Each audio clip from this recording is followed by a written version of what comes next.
हम आपसे बड़ी बड़ी बातें नहीं करना चाहते हैं, बड़ी बड़ी बातों को छोटे छोटे टॉपिक्स में आपके पास लाना चाहिए। आज हमारा जो टॉपिक है वो है मेयर्स रिलेशनशिप।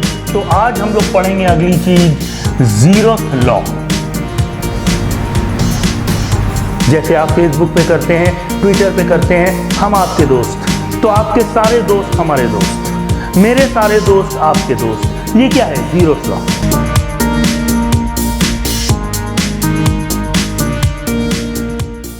नमस्कार दोस्तों, मैं पीयूष श्रीवास्तव स्वागत करता हूं आप सबका अपने channel physics classes bye Piyush.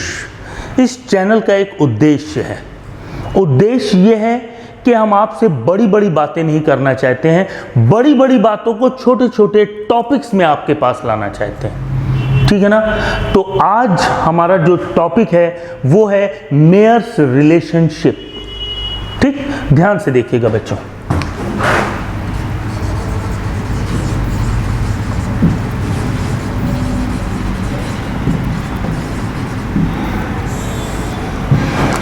जो लोग रेगुलर वॉच करते हैं मेरी वीडियो को, वो ये जानते हैं कि अपने प्रीवियस वीडियो में मैंने सीपी और सीवी के बारे में आपको बताया था। सीपी होता है specific heat at constant pressure और सीवी होता है specific heat at constant volume. आज मैं आपको इन दोनों में एक रिलेशन बताऊंगा। वो रिलेशन मेयर ने बताया था, CP minus CV equals to R. R ideal gas constant. ठीक, ओके, बिल्कुल, शाबाश। आर की वैल्यू होती है 1.97 कैलोरी पर ग्राम पर डिग्री सेल्सियस। तो सीपी सीवी से लगभग कितना बड़ा है? दुगना बड़ा है, 1.97 कैलोरी पर ग्राम डिग्री सेल्सियस। ये वैल्यू बदलती जाएगी। अगर कैलोरी की जगह जूल ले लेंगे, जूल की जगह एटमॉस्फेयर ले लेंगे तो वैल्यू चेंज होती जाएगी, पर कैलोरी में इसकी वैल्यू होती है 1.97। यहाँ पे जो ध्यान रखने वाली बात है वो मेरे बच्चों ये है कि ये सीपी और सीवी है क्या। सीपी मैंने आपको बताया था specific heat at constant pressure, आज उसमें थोड़ा सा और बढ़ाएंगे, molar specific heat at constant pressure. ये मोल के लिए है। This is called molar specific heat at constant pressure. और सीवी क्या है बच्चों?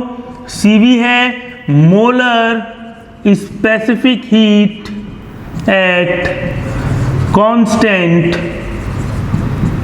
वॉल्यूम। ठीक, गॉट इट। यहां पे सीपी और सीवी मोलर हैं, रिमेंबर दिस, दोनों मोलर हैं। दूसरे क्या होते हैं? दूसरे तरह के भी होते हैं जिनको कहते हैं मॉलिक्यूलर।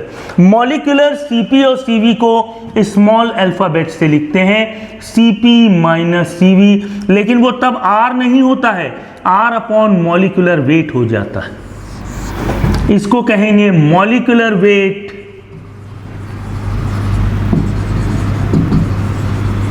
और मोलर मास।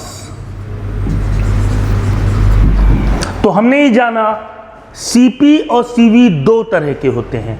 ये होता है मोलर स्पेसिफिक हीट और ये होगा मॉलिक्यूलर स्पेसिफिक हीट। जब एक मोल के लिए निकाला जाएगा तो मोलर स्पेसिफिक हीट, जब एक मॉलिक्यूल के लिए निकाला जाएगा तो मॉलिक्यूलर स्पेसिफिक हीट। इसको कहते हैं molecular specific heat at constant pressure, इसको कहते हैं molecular specific heat at constant volume. ये मेयर्स का रिलेशनशिप है, ये नहीं। Got it. ध्यान से देख लीजिए, दो तरह के सीपी, दो तरह के सीवी, और इन दोनों में बड़ा कौन सा होता है? सीपी बड़ा होता है सीवी से। Is it clear? बिल्कुल 100%। तो आज हम लोग पढ़ेंगे अगली चीज जीरोथ लॉ। आज हम लोग पढ़ेंगे थर्मोडायनेमिक्स का जीरोथ लॉ। सीपी और सीवी के बाद अगला कंटेंट है that is called zeroth law. सबसे पहले आपसे पूछा जाएगा थर्मोडायनेमिक्स, ऊष्मा गतिकी का जीरोथ लॉ किस पे आधारित है? तो आप बताएंगे तापमान पे, टेम्परेचर पे बेस्ड है। जैसे फर्स्ट लॉ किस पे बेस्ड था? कंजर्वेशन ऑफ एनर्जी, ऊर्जा संरक्षण के सिद्धांत पे। ये तापमान पे बेस्ड है, टेम्परेचर पे बेस्ड है। ये लॉ क्या कहता है? ये कहता है अगर हम 3 सिस्टम ले लें, सिस्टम ए, सिस्टम बी, सिस्टम सी, और ए और बी के बीच में थर्मल इक्विलिब्रियम हो जाए, थर्मल इक्विलिब्रियम। यहां पे मैं बताना चाहूंगा थर्मल इक्विलिब्रियम क्या होता है। थर्मल इक्विलिब्रियम का मतलब अगर ए और बी के बीच में हो गया ये, तो ए ना बी को हीट देगा ना बी ए को हीट देगा, मतलब दोनों का तापमान समान होगा, क्योंकि ऊष्मा का प्रवाह हमेशा उच्च तापमान से निम्न तापमान पे होता है। हायर हीट वाली बॉडी से, हायर टेम्परेचर वाली बॉडी से लोअर टेम्परेचर वाली बॉडी पे हीट का फ्लो होता है, पर यहां पे दोनों का टेम्परेचर सेम हो जाएगा। तो अगर ए और बी थर्मल इक्विलिब्रियम में है, बी और सी भी थर्मल इक्विलिब्रियम में है, तो इट इंप्लाइज दैट ए और सी भी थर्मल इक्विलिब्रियम में होंगे। इसी को कहते हैं zeroth law of thermodynamics. 3 system होंगे, 4 भी हो सकते हैं, ए बी सी डी, 5 भी हो सकते हैं, ए बी सी डी और ई। 2 को लेना होगा। अगर ए और बी थर्मल इक्विलिब्रियम में है, बी और सी थर्मल इक्विलिब्रियम में है, तो ए और सी भी थर्मल इक्विलिब्रियम में होंगे। जैसे आप फेसबुक पे करते हैं, ट्विटर पे करते हैं, हम आपके दोस्त, तो आपके सारे दोस्त हमारे दोस्त, मेरे सारे दोस्त आपके दोस्त। ये क्या है? Zeroth law, virtual friendship.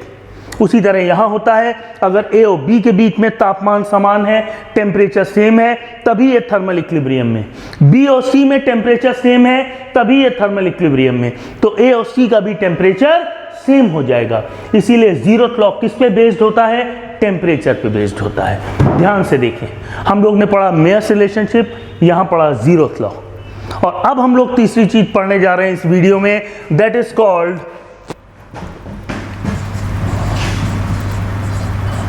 Entropy. Entropy क्या चीज होती है? एंट्रोपी वो हीट होती है, वो ऊष्मा होती है जो सिस्टम को डिसऑर्डर कर देती है। The heat which disorders the system.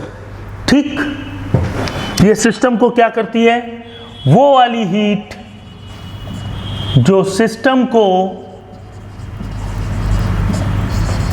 Disorder कर देती है। एंट्रोपी को एस से लिखते हैं, ये होता है डेल्टा क्यू बाय टी। यहां टी का मतलब होता है टेम्परेचर। ठीक, एंट्रोपी हो गया डेल्टा क्यू बाय टी।